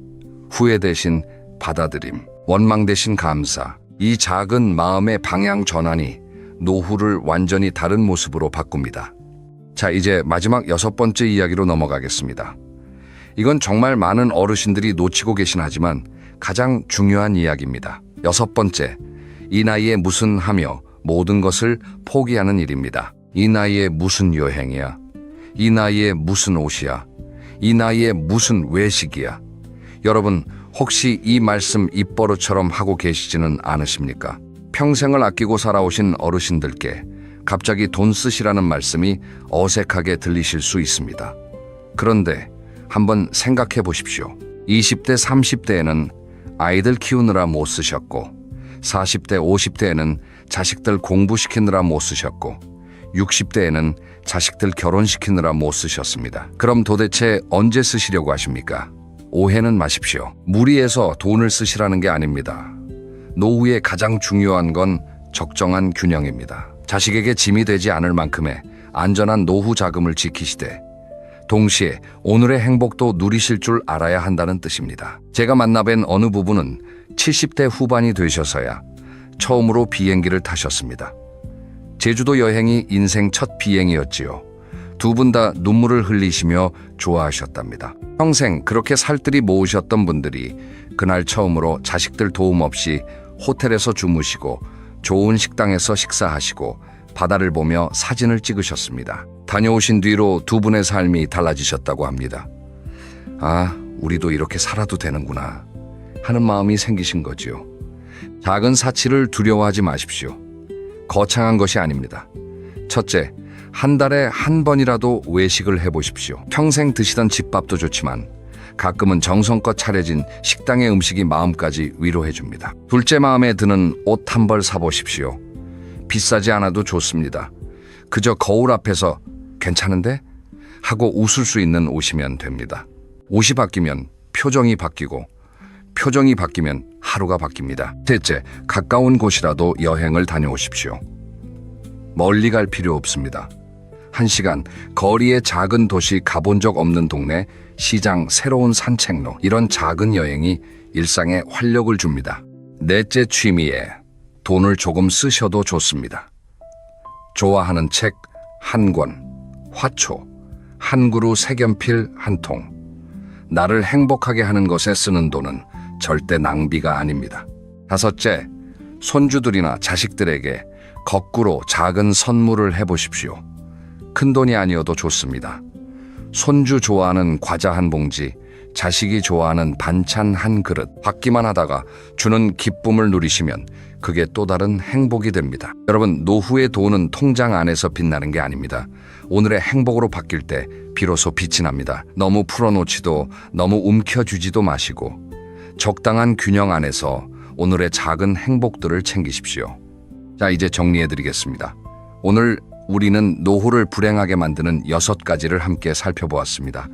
첫째, 자식에게 모든 걸 다 내어주는 실수. 사랑은 주되 내 노후는 단단히 지킬 것. 둘째, 건강을 자만하는 일. 검진, 약 복용, 수면 식사, 마음 건강. 5가지를 꾸준히 챙길 것. 셋째, 외로움을 그저 방치하는 일. 먼저 손 내밀고 먼저 연락하고 사람 속으로 들어갈 것. 넷째, 배움을 멈추는 일. 무엇이든 좋습니다. 호기심을 잃지 마실 것. 5째, 과거에 묶여 사는 삶. 후회와 비교를 내려놓고 오늘의 작은 감사에 집중할 것. 6째, 이 나이에 무슨 하며 모든 것을 포기하는 일. 오늘의 행복을 누릴 자격이 누구보다 여러분에게 있습니다. 이 6가지를 모두 한꺼번에 바꾸시려고 하시면 부담스러우실 겁니다. 그래서 오늘부터 딱 3가지만 실천해 보십시오. 첫째, 오늘 한 사람에게 안부 전화를 거십시오. 단 한 사람이면 됩니다. 둘째, 오늘 잠들기 전에 감사한 일 3가지를 떠올려 보십시오. 종이에 적으셔도 좋고 그냥 마음속으로 떠올리셔도 좋습니다. 셋째, 이번 주 안에 미뤄두셨던 검진이나 병원 방문 1가지를 예약하십시오. 이 3가지만 시작하셔도 여러분의 노후는 분명히 달라집니다. 여러분, 노후는 인생의 끝자락이 아닙니다. 인생에서 가장 잘 익은 시간입니다. 청춘에는 청춘의 빛이 있고 노년에는 노년의 깊이가 있습니다. 그동안 살아오시느라 정말 고생 많으셨습니다. 이제부터의 시간은 누구를 위해서가 아니라 바로 여러분 자신을 위해 살아주십시오. 그게 함께 살아온 가족에게도 떠나간 분들에게도 가장 큰 효도이고 사랑입니다. 오늘 영상이 마음에 와닿으셨다면 가족분들이나 친구분들에게도 꼭 공유해 주십시오. 한 분이라도 더 따뜻한 노후를 보내셨으면 하는 마음입니다. 그리고 다음 시간에는 노후에 반드시 곁에 두어야 할 5가지를 가지고 다시 찾아뵙겠습니다. 채널 구독과 알림 설정해 두시면 다음 영상을 가장 먼저 만나보실 수 있습니다. 오늘도 끝까지 함께해 주셔서 진심으로 감사드립니다. 늘 건강하시고 평안하시고 무엇보다 행복하시기를 진심으로 응원합니다. 다음 영상에서 다시 뵙겠습니다. 안녕히 계십시오. 여러분, 잠시 상상해 보시겠어요? 올해 72살이 되신 김씨 할아버지의 어느 날 아침입니다. 오전 7시 30분. 김씨는 평소처럼 일어나 밥상 앞에 앉으셨습니다. 그런데 그날따라 밥 한 술 뜨기가 그렇게 어려웠다고 합니다. 왜냐고요? 아내가 며칠 전부터 무릎이 안 좋다며 병원에 한번 가봐야겠다고 했거든요. 그런데 통장을 열어보니 이번 달 생활비도 빠듯한 상황이었습니다. 60평생 누구보다 성실하게 살아오신 분입니다. 자식 3명을 다 키워서 결혼시키고 평생 회사에 충성하며 살아오셨죠. 그런데 그 모든 시간이 지나고 남은 건 작은 전세 아파트 하나와 매달 들어오는 얼마 안 되는 연금이 전부였습니다. 여러분, 혹시 이런 이야기가 남의 이야기로만 들리시나요? 오늘 제가 드릴 말씀은 어쩌면 우리 모두가 외면해왔던 진실에 대한 이야기입니다. 그건 바로 나이가 들수록 돈이 얼마나 중요한지, 그리고 왜 우리는 그 사실을 너무 늦게 깨닫게 되는지에 대한 이야기입니다. 젊을 때는 누구나 이렇게 말합니다. 돈이 인생의 전부는 아니다. 맞는 말입니다. 저도 그렇게 생각합니다.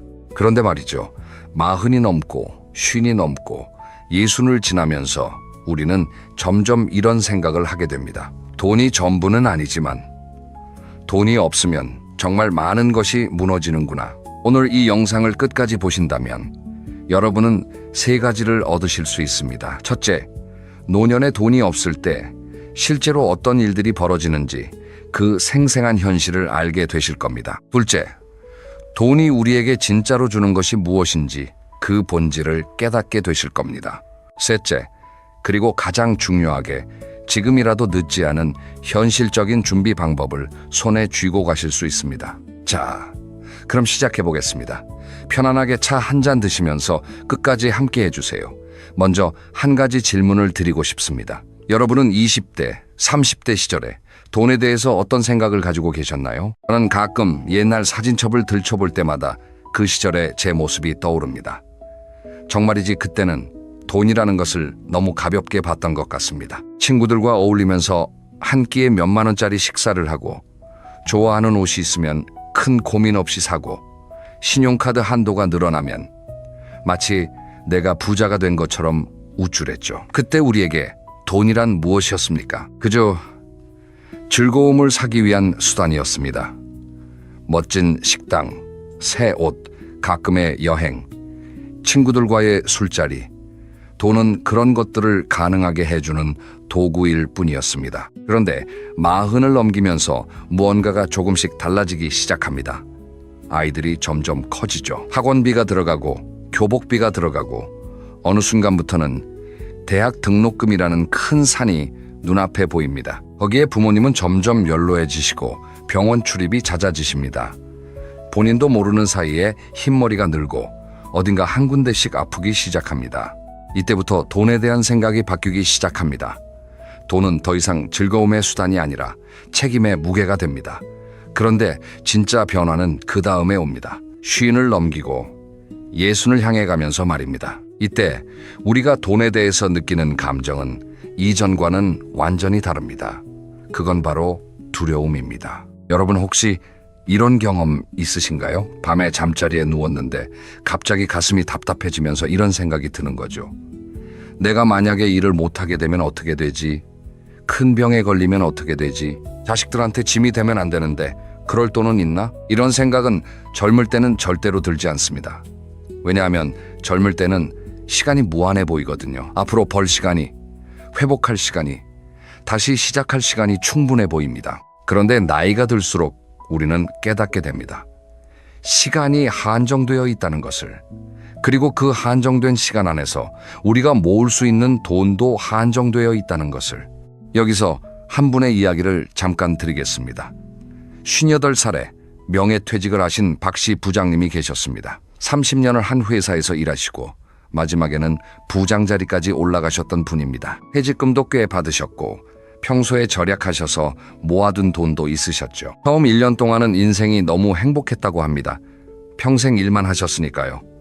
아내와 여행도 다니시고 친구들과 운동도 하시고 손주들 보러 자주 가시고 그야말로 인생의 황금기였습니다. 그런데 1년이 지나고 나서 통장을 열어보셨답니다. 그리고 한참을 멍하니 계셨다고 합니다. 모아두신 돈이 생각보다 빠르게 줄어들고 있었던 거죠. 그제서야 박씨 부장님은 깨달으셨습니다. 아, 내가 앞으로 살아야 할 시간이 일했던 시간보다 훨씬 더 길 수도 있겠구나. 여러분, 우리의 평균 수명은 점점 길어지고 있습니다. 예전에는 환갑잔치를 크게 했죠. 그런데 요즘은 어떻습니까? 칠순도 그렇게 큰 잔치가 아닌 시대가 되었습니다. 어떤 분들은 100세까지 사시는 분들도 많아지고 있습니다. 그런데 문제는 우리가 일할 수 있는 시간은 그만큼 길어지지 않았다는 겁니다. 평균적으로 우리는 60 전후로 은퇴를 합니다. 그렇다면 은퇴 이후에도 짧게는 20년, 길게는 40년을 더 살아야 한다는 뜻이 됩니다. 이걸 한번 곰곰이 생각해 보세요. 우리가 일했던 시간이 30년이라면 그 30년 동안 번 돈으로 그 다음 30년, 어쩌면 40년을 버텨야 한다는 겁니다. 이게 쉬운 일일까요? 절대로 쉬운 일이 아닙니다. 그리고 진짜 무서운 사실 한 가지를 말씀드리려고 합니다. 나이가 들수록 돈이 나가는 속도는 점점 더 빨라진다는 사실입니다. 왜 그런지 지금부터 본격적으로 말씀드리겠습니다. 이제부터는 조금 무거운 이야기를 해야 할 것 같습니다. 노년에 돈이 없을 때 실제로 우리 삶에 어떤 일들이 벌어지는지에 대한 이야기입니다. 이건 누구도 쉽게 꺼내지 않는 이야기입니다. 그런데 외면한다고 해서 그 현실이 사라지는 건 아니죠. 오히려 미리 알아둬야 미리 준비할 수 있습니다. 첫 번째로 말씀드리고 싶은 건 자녀와의 관계에 대한 것입니다. 여러분, 솔직히 말씀드려도 될까요? 부모와 자녀의 관계는 돈 앞에서 정말로 미묘해집니다. 우리가 한참 자녀를 키울 때를 떠올려 보세요. 그때 우리는 아이들에게 정말 모든 것을 다 줬습니다. 좋은 옷, 좋은 학원, 좋은 대학 등록금, 그리고 결혼할 때는 집을 마련해주기 위해 평생 모은 돈을 다 쓰는 분들도 많으시죠. 그런데 그렇게 다 주고 나서 정작 우리가 늙어서 도움이 필요할 때가 되면 어떻게 될까요? 여기서 정말 마음 아픈 이야기를 하나 들려드리고 싶습니다. 제가 들었던 어떤 어르신은 자녀 2명을 결혼시키시면서 본인이 가지고 계셨던 작은 아파트까지 팔아서 자녀들의 집 마련을 도와주셨습니다. 그러고 본인은 작은 월세방으로 옮기셨죠. 내 자식들이 잘 살면 그걸로 됐다라고 말씀하시면서요. 그런데 70이 넘으시고 몸이 아파지면서 자녀들에게 도움을 요청해야 하는 상황이 됐습니다. 그때 어르신이 받으신 반응은 우리가 기대하는 것과는 많이 달랐다고 합니다. 자녀들이 부모를 사랑하지 않아서 그럴까요? 절대로 아닙니다. 자녀들도 그들 나름의 삶이 있고 그들 나름의 빚이 있고 그들 나름의 자녀가 있기 때문입니다. 여기서 우리가 깨달아야 할 것이 있습니다. 우리가 자녀에게 모든 것을 다 주고 빈손이 되면 자녀들에게 짐이 되거나 아니면 서로 어색해지거나 둘 중 하나의 길로 가게 될 가능성이 높다는 것입니다. 물론 효성스러운 자녀도 많습니다. 그러나 문제는 우리가 자녀의 효도에 기대어 노후를 설계할 수 없다는 점입니다. 자, 그 다음 문제로 넘어가 볼까요? 두 번째는 친구 관계의 변화입니다. 이것도 정말 가슴 아픈 이야기입니다. 젊을 때는 친구들과 만나면 누가 돈을 더 내든 덜 내든 그게 별로 중요하지 않았습니다. 그런데 나이가 들어 모두가 은퇴하고 나면 상황이 조금 달라집니다. 동창회를 한번 떠올려 보세요. 누구는 좋은 식당에서 만나자고 하고, 누구는 운동을 같이 하자고 하고, 누구는 여행을 가자고 합니다. 그런데 통장이 빠듯한 사람은 어떻게 해야 할까요? 처음에는 핑계를 댑니다. 그날은 좀 바빠서, 몸이 좀 안 좋아서, 다음에 가지 뭐. 그러다 보면 어느 순간 모임에서 자연스럽게 멀어지게 됩니다. 친구들이 일부러 따돌리는 게 아닙니다. 그저 함께 어울리기 어려운 상황이 되어버린 거죠. 그리고 더 슬픈 건 그렇게 멀어진 친구들과의 관계는 다시 회복하기가 정말 어렵다는 것입니다. 여러분, 노년의 외로움이 얼마나 무서운지 아시죠? 사람은 혼자서는 살 수 없습니다. 특히 나이가 들수록 사람의 온기가 더 필요해집니다. 그런데 그 사람의 온기를 누릴 수 있는 가장 기본적인 조건이 어쩌면 작은 돈일 수 있다는 사실. 이것이 우리가 외면해온 현실입니다. 세 번째 문제는 병원비입니다. 이건 정말 피할 수 없는 문제입니다. 우리 몸은 정직합니다. 나이가 들면 어디 한 군데가 반드시 신호를 보냅니다.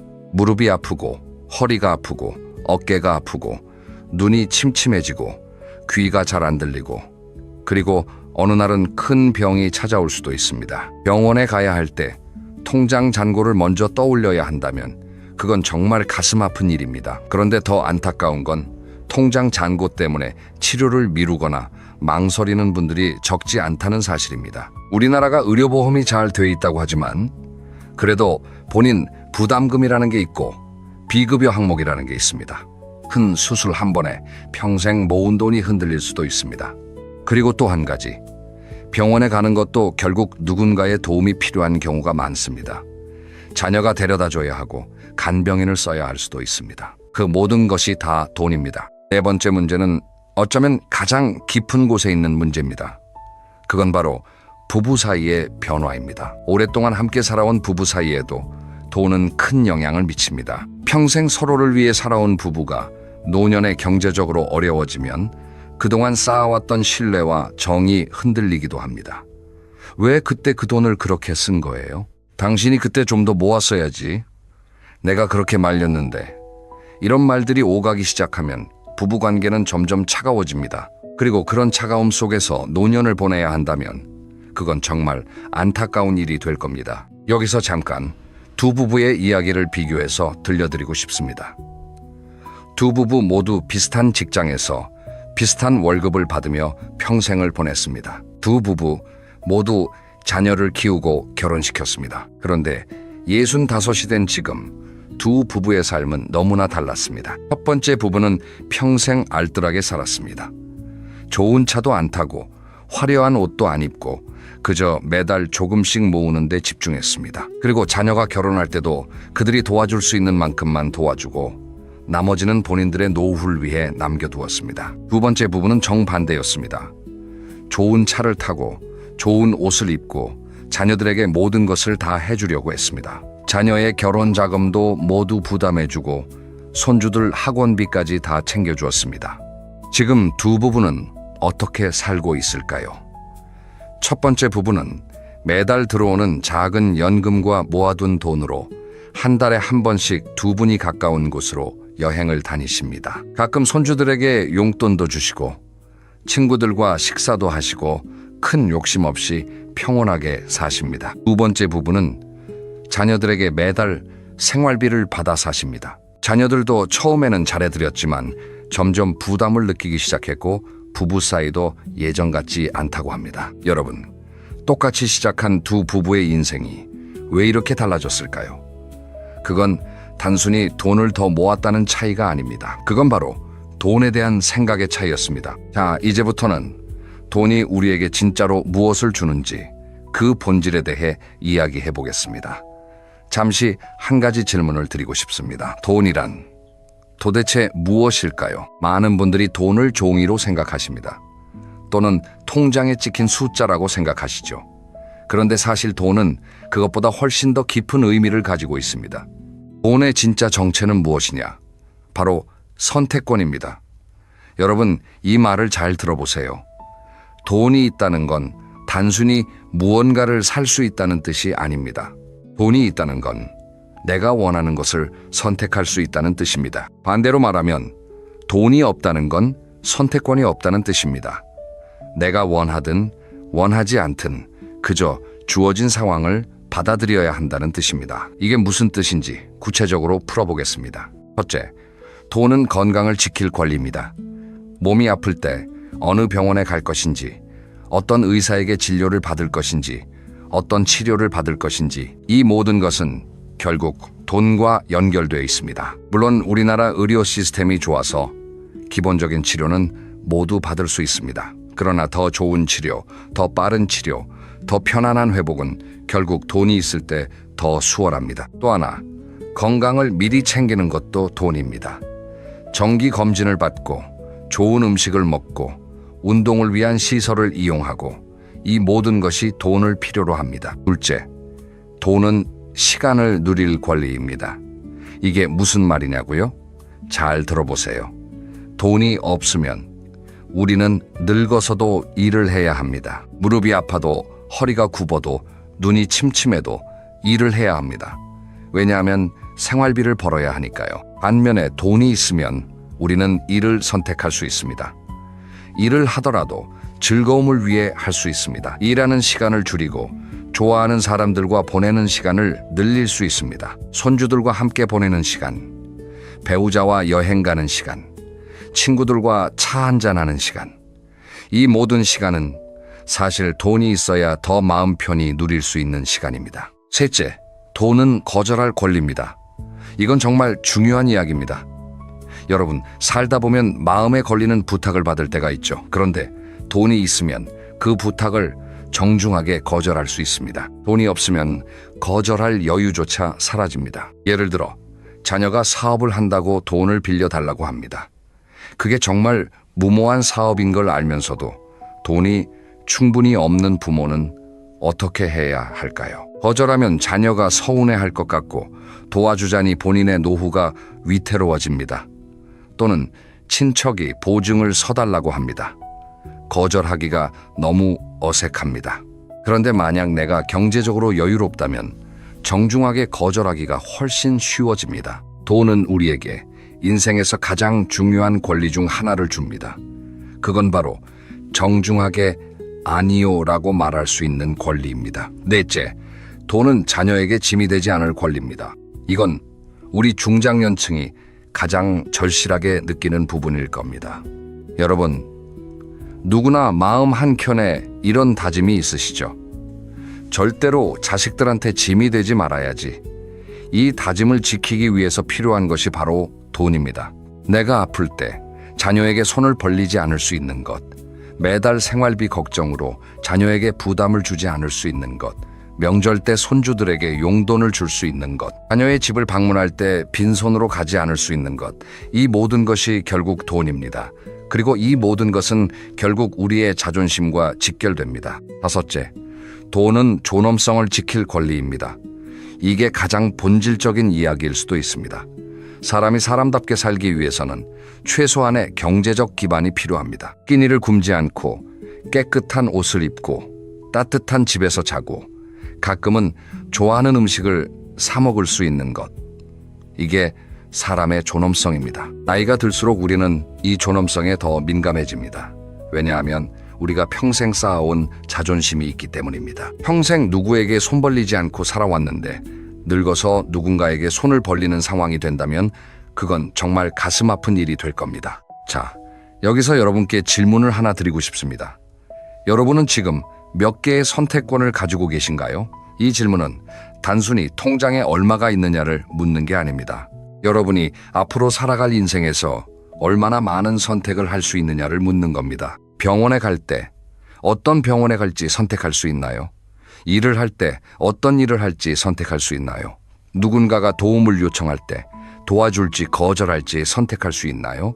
시간을 어떻게 쓸지, 어디에 가서 살지, 무엇을 먹을지, 누구와 만날지, 이 모든 것에 대해 선택권을 가지고 계신가요? 만약 답이 아니오에 가깝다면 우리는 지금부터라도 무언가를 바꿔야 합니다. 그리고 좋은 소식이 하나 있습니다. 지금이라도 절대로 늦지 않았다는 것입니다. 지금부터는 진짜 실천에 대한 이야기입니다. 많은 분들이 이렇게 생각하실 수 있습니다. 이미 나이가 많은데 이제 와서 무엇을 바꿀 수 있을까? 여러분, 절대로 그렇지 않습니다. 40이든 50이든 60이든 70이든 지금부터 바꿀 수 있는 것들이 분명히 있습니다. 오늘 제가 5가지 원칙을 말씀드리겠습니다. 어렵지 않습니다. 그저 마음 먹고 실천하면 되는 일들입니다. 첫째, 새는 돈부터 막으세요. 이게 가장 먼저 그리고 가장 빨리 효과를 볼 수 있는 방법입니다. 여러분, 통장에서 나가는 돈을 한번 자세히 들여다보신 적이 있으신가요? 한 달에 얼마가 어디로 나가는지 정확하게 알고 계신가요? 대부분의 분들이 의외로 모르고 계십니다. 그리고 살펴보면 정말 놀라운 사실들이 보입니다. 가입은 했는데 거의 도움이 안 되는 보험이 2-3개씩 있습니다.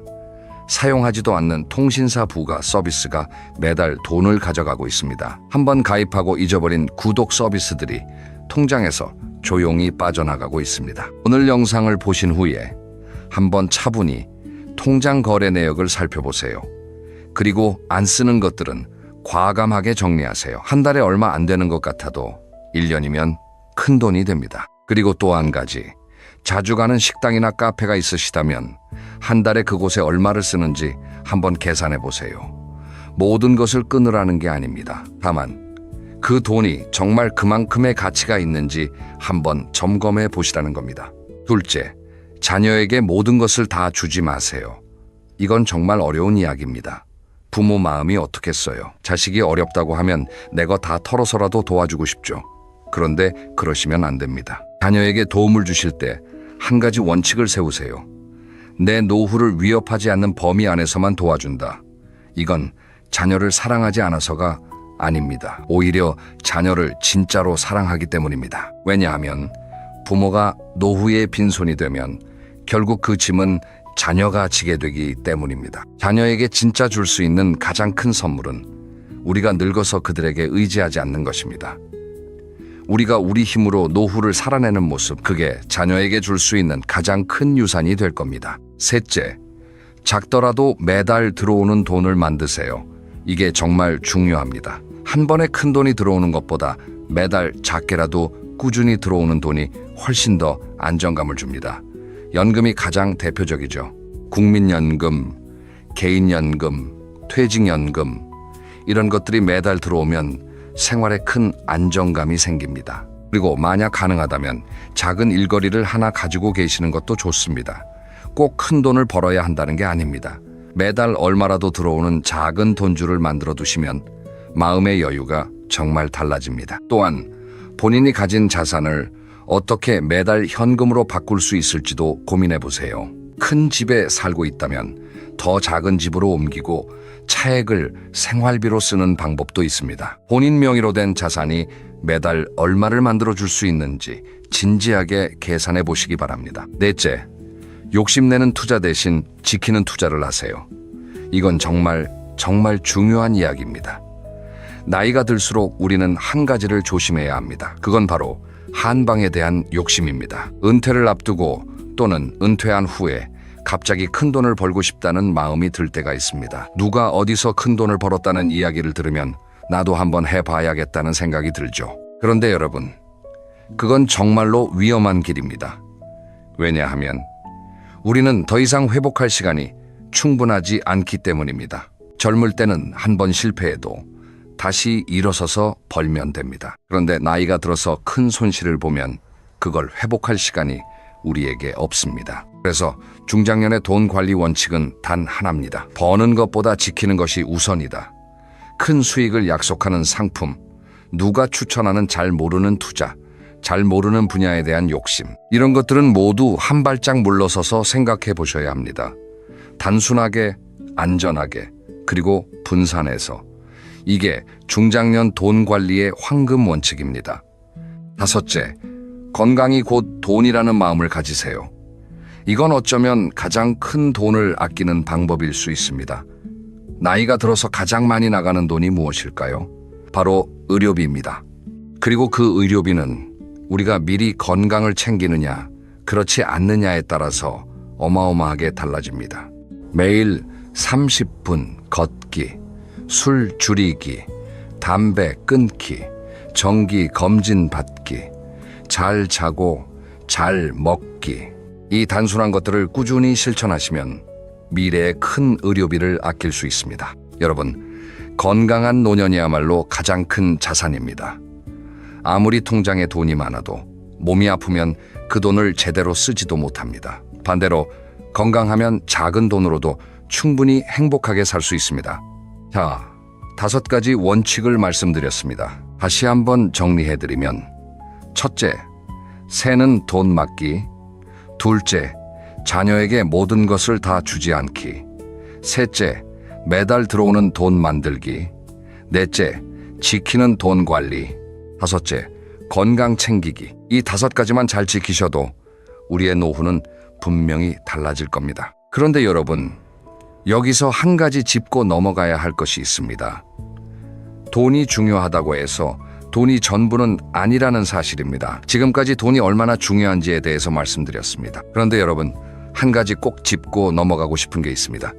돈이 중요하다는 말이 돈이 전부라는 말은 절대로 아닙니다. 오히려 저는 이 말씀을 드리고 싶습니다. 돈에만 매달리다 보면 우리는 돈보다 훨씬 더 큰 것을 이룰 수 있습니다. 여러분, 이런 어르신을 생각해 보신 적 있으신가요? 통장에 돈은 많은데 옆에 사람이 없는 어르신. 자녀들도 자주 안 오고 친구들과의 관계도 끊겨 있고 배우자와도 대면대면한 그런 분들 말입니다. 반면에 통장에는 큰 돈이 없지만 항상 주변에 사람이 많은 어르신도 계십니다. 자녀들이 자주 찾아오고 친구들과 매주 만나고 동네에서 인심이 좋다고 소문난 그런 분들. 여러분이 보시기에 두 분 중 누가 더 행복한 노후를 보내고 계실까요? 답은 굳이 말씀드리지 않아도 아실 겁니다.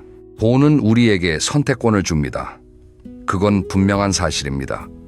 그러나 그 선택권으로 무엇을 살 것인지는 결국 우리 자신에게 달려 있습니다. 좋은 음식을 사고, 좋은 옷을 사고, 좋은 차를 사는 것도 가능합니다. 그러나 그것보다 훨씬 더 가치 있는 것들이 있습니다. 첫째는 사람입니다. 가족, 친구, 이웃. 이런 사람들과의 관계는 돈으로 살 수 없는 보물입니다. 그런데 이 관계도 우리가 가꾸어야 유지됩니다. 자녀들에게 가끔 전화 한 통 하시고, 친구들에게 안부 인사 한번 보내시고, 이웃에게 따뜻한 말 한마디 건네시고, 이런 작은 행동들이 나중에 우리에게 가장 큰 자산이 되어 돌아옵니다. 둘째는 시간입니다. 돈을 모으는 것도 중요하지만 시간을 의미 있게 쓰는 것도 그만큼 중요합니다. 매일 똑같은 일상이라도 그 안에서 작은 행복을 찾는 연습, 좋아하는 책 한 권 읽는 시간, 좋아하는 음악 듣는 시간, 산책하면서 자연을 느끼는 시간, 이런 시간들이 우리의 노년을 풍요롭게 만들어줍니다. 셋째는 마음의 평화입니다. 돈이 아무리 많아도 마음이 불안하면 행복할 수 없습니다. 반대로 돈이 적어도 마음이 평화로우면 행복할 수 있습니다. 그래서 노년의 가장 큰 과제는 마음을 다스리는 일일 수도 있습니다. 욕심을 줄이고 비교를 멈추고 가진 것에 감사하는 마음, 이것이 진짜 노년의 부자가 되는 길입니다. 여러분, 진짜 부자 노인과 가짜 부자 노인의 차이가 무엇인지 아시나요? 진짜 부자 노인은 통장에 돈이 있고 옆에 사람이 있고 마음에 평화가 있는 분입니다. 가짜 부자 노인은 통장에는 돈이 있지만 옆에는 사람이 없고 마음에는 불안이 가득한 분입니다. 우리가 되고 싶은 모습은 분명히 첫 번째일 겁니다. 그래서 저는 오늘 이 영상의 마지막에 이 말씀을 꼭 드리고 싶습니다. 돈을 모으세요. 그러나 돈만 모으지는 마세요. 돈을 모으면서 동시에 사람도 모으고 추억도 모으고 건강도 모으고 마음의 평화도 모으세요. 그렇게 하실 때 우리는 진짜로 행복한 노년을 맞이할 수 있을 겁니다. 자, 오늘 정말 긴 시간 동안 함께 해주셔서 감사합니다. 마지막으로 오늘 이야기를 정리해 드리겠습니다.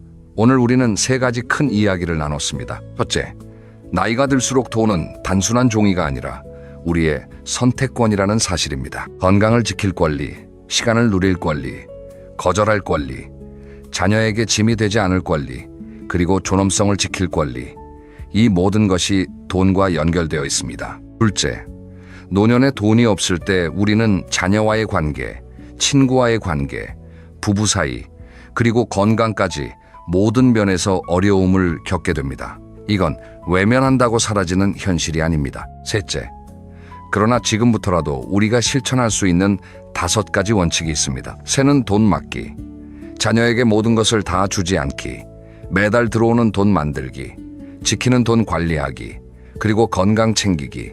여러분, 오늘 영상을 끝까지 보신 것만으로도 큰 결심을 하신 겁니다. 그러나 영상을 보는 것에서 멈추시면 안 됩니다. 오늘 당장 한 가지만 실천해 보세요. 통장 거래 내역을 열어보시는 겁니다. 그리고 지난 한 달 동안 어디에 얼마가 나갔는지 차분히 살펴보세요. 그것만으로도 여러분의 노후는 분명히 달라지기 시작합니다. 여러분, 마지막으로 한 가지 부탁이 있습니다. 여러분이 가장 후회하는 돈 습관은 무엇인가요? 또는 여러분이 정말 잘했다고 생각하는 돈 습관은 무엇인가요? 댓글로 남겨주시면 저와 다른 시청자분들에게 큰 도움이 될 것 같습니다. 그리고 다음 영상에서는 또 하나 중요한 이야기를 준비했습니다. 바로 자녀에게 절대로 물려주지 말아야 할 5가지에 대한 이야기입니다. 우리가 자녀를 위한다고 하는 행동이 사실은 자녀를 힘들게 하는 행동일 수도 있다는 그런 깊은 이야기입니다. 다음 영상을 놓치지 않으시려면 구독과 좋아요 그리고 알림 설정까지 꼭 부탁드리겠습니다. 오늘도 시청해 주셔서 진심으로 감사합니다. 여러분의 건강하고 행복한 노후를 진심으로 응원하겠습니다. 그럼 다음 영상에서 다시 만나요. 감사합니다.